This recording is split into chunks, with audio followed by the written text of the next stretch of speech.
নমস্কার, আমার সঙ্গে আছেন নাসিম আক্তার। নাসিম, তোমরা যখন খেলতে একঝাঁক প্রতিভাবান গোলকিপার ছিল, কিন্তু আজকে এখনও গুরপ্রীত সিং সান্ধু খেলে যাচ্ছে, অমরিন্দর সিং খেলে যাচ্ছে, এদের সাথে তুমিও একদম জীবনের সায়ান্নে এদের সাথেও তুমি দেখেছো, লড়াই করতে হয়েছে তোমাকে।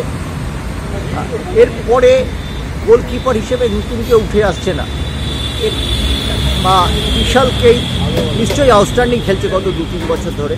বিশাল ছাড়া কিন্তু কারো খেলার চোখে পড়ছে না। বিশাল কিন্তু ইন্ডিয়া টিমে চান্স পাচ্ছে না, এখনও গুরপ্রীত সিং খেলে যাচ্ছে। বিশাল সম্পর্কে কি বলবে? অ্যাকচুয়ালি আগার তুমি এই যে গুরপ্রীত সিং কথা বলে, আরমিন্দর কথা বলে, আমি আরমিন্দর খেলা দেখলাম, আরমিন্দর খেলাটা একটু ভালো লাগলো। গুরপ্রীত সিং আমি কালকেও ম্যাচ দেখলাম, ওই যে ফ্লাইট মিস করে যে পাঁচটা মিস করলো, আর গুরপ্রীত সিং আরো আমার মনে হচ্ছে রিফ্লেক্সে কোথায় গন্ডগোল হয়ে গেছে। দেখো, একটা টাইম করে তোমাকে অ্যাজ এ গোলকিপার আমার যা মনে হচ্ছে he is playing lots of matches, আর ও এখন যে খেলছে জাস্ট খেলে যাচ্ছে। অ্যাকচুয়ালি এখন রাইট না ইন্ডিয়া টিমে আমার চোখে দেখা বিশাল ক্যাট নাম্বার 1 গোলকিপার হওয়া উচিত, সঙ্গে আরমিন্দর সিং থাকা উচিত। কেন গুরপ্রীত সিং না ওনার ক্যারিয়ারটা ফল দিকে গেছে, ও খেলছে নিজে অভিজ্ঞতার জাস্ট এক্সপিরিয়েন্স জন্য, কিন্তু এমন মিস্টেক করছে যেখান থেকে বেঙ্গালুরু এফসি কামব্যাক করতে পারছে না। কেন goalkeeper is a last line of the defence. আগার ও একটা সিলি মিস্টেক করবে, আর গুরপ্রীত সিং নিজের নামের জন্য তো ওকে এইসব যে সিলি মিস্টেক হচ্ছে, লোক ওর ভালো জিনিসটা ভুলে যাচ্ছে।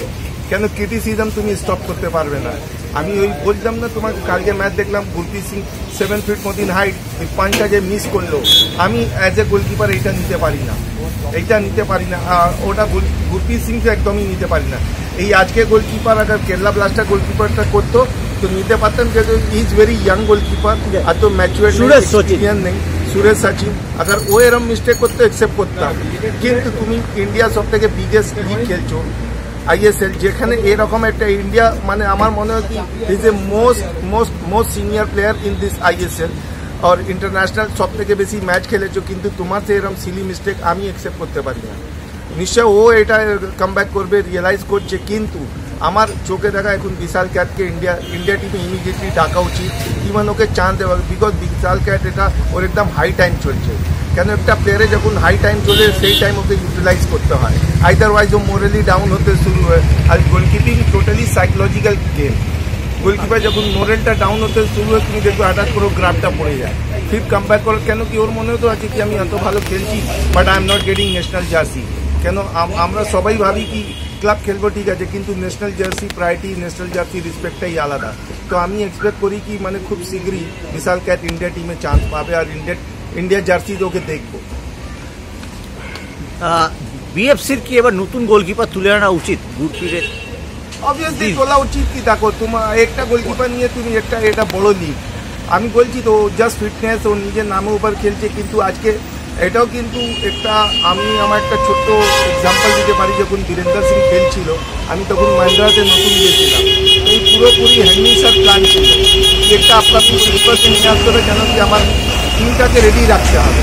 তো গুরপ্রীত সিং অল্টারনেটিভ, আগার গুরপ্রীত সিংয়ে কম্পিটিশন দেওয়া মতন গোলকিপার আছে, তো আমি বলবো Vishal Kaith, okay immediately India টিমে নেওয়া উচিত। হয়তো ও কম্পিটিশন পাচ্ছে না বলে গুরপ্রীত সিং একটু ক্যাজুয়াল, একটু লাকনেস এসে গেছে, তার জন্য বিশাল ক্যাটকে দেখো, একটা প্লেয়ার গিয়ে যখন একটা চ্যালেঞ্জিং পায় তখন আরও বেস্ট অফ বেস্ট দেয়। তো এটা ইন্ডিয়া টিমের জন্য ভালো হবে, ফুটবলের জন্য ভালো হবে, ফিউচার গোলকিপার স্কোয়াড জন্য ভালো হবে। ইন্ডিয়া টিমে আজকে গুরপ্রীত সিং পরে আরমিন্দর, তারপরে আর গোলকিপার নেই, কিন্তু এই যে দুটো গোলকিপার, সুনীলের পরে স্ট্রাইকারও নেই, গোলকিপারেরও কিন্তু কিছুদিন পরেই একটা আকাল আসবে। দেখো, সুনীলে পরে স্ট্রাইকার নেই, তার তো আমি আগার এইটা বলতে যেতে আবার একটা কন্ট্রোভার্সি কথা উঠবে কি ইন্ডিয়া টিমে যে স্ট্রাইকার আছে ওকে উইঙ্গার। মনবীর সিং খেলা শুরু করলো অ্যাজ এ স্ট্রাইকার, ও এখন উইঙ্গার হয়ে গেছে। কেন কি ইন্ডিয়া সবাই ফরেনার নিয়ে এসে সামনে রেখে দেয়, তা এইটা বলতে গেলে মানে কন্ট্রোভার্সি কোয়েশ্চেন। তোমাদের সময় তো 3 জন থাকতো, এখন 4 জন খেলছে, 6 জন রেজিস্ট্রেশন, মানে দুটো স্টপ, বেশিরভাগ দলই তো দুটো স্টপার খেলাচ্ছে, দুটো স্ট্রাইকার খেলাচ্ছে। হ্যাঁ, তো ওই জন্য বলছি আজকে দেখো, আজকে তুমি কথাটা ঠিকই তুলেছো কি আজকে সুনীল ছেত্রী পরে স্ট্রাইকার নেই, তার দায়ী কি ক্লাব সিস্টেম কর্মকর্তা, এই সিস্টেমটা। এই যেমনি আজকে তুমি গ্রাসরুট দিকে যে বলেছো কি ফার্স্ট ডিভিশন লিগে ফরেনার খেলবে না, প্রিমিয়ার লিগে ফরেনার খেলবে না, এই জিনিসটা আরও আগে করা উচিত ছিল আমার মনে হয়। আর তারপরে মানে খুব সিরিয়াসলিভাবে এটা ইমপ্লিমেন্টেশন করা উচিত, আই লিগেও বন্ধ করে দেওয়া উচিত ফরেনার, তাকি আমার ইন্ডিয়ান প্লেয়ারগুলো প্রমোট হোক। যেমনি আজকে সন্তোষ ট্রফিতে যে ছেলেটা উঠেছে, ও আমি তো ওকে বেস্ট উইশ করবো কি ইন ফিউচার ও ভালো খেলুক, কিন্তু ও যে হাইট আছে সেই হাইটে আগে আজকে আইএসএল চান্স পাক আর ওকে মোহামেডান নিয়েছে, কিন্তু কার জায়গা খেলাবে? কার জায়গা? রবি হাসদা, যেখানে হ্যাঁ প্রতিপক্ষের প্রায় 6 ফুটের কাছাকাছি যখন ডিফেন্ডাররা থাকবে, দুজন ডিফেন্ডার থাকবে, তখন রবি হাসদার পক্ষে কিছু করা সত্যি মুশকিল। একেবারে সঠিক জায়গায় তুমি আইদার তোমাকে এক্সট্রাঅর্ডিনারি স্ট্রাইকার হতে হবে বাইচুং সুনীল ছেত্রীর মতো, আর তো নেই। তো আমি ওটাই বলছি কি মানে আমাদেরকে ইন্ডিয়া আমার এআইএফএফকে এটা মানে স্পেশালি ফোকাস করা উচিত কি উই হ্যাভ টু ফলো। আজকে তুমি দেখো সুনীল ছেত্রী বলে কেউ আছে এখন অবধি তো দেখতে পাচ্ছি না। বিদেশির সংখ্যা কমানো উচিত। এক্স্যাক্টলি।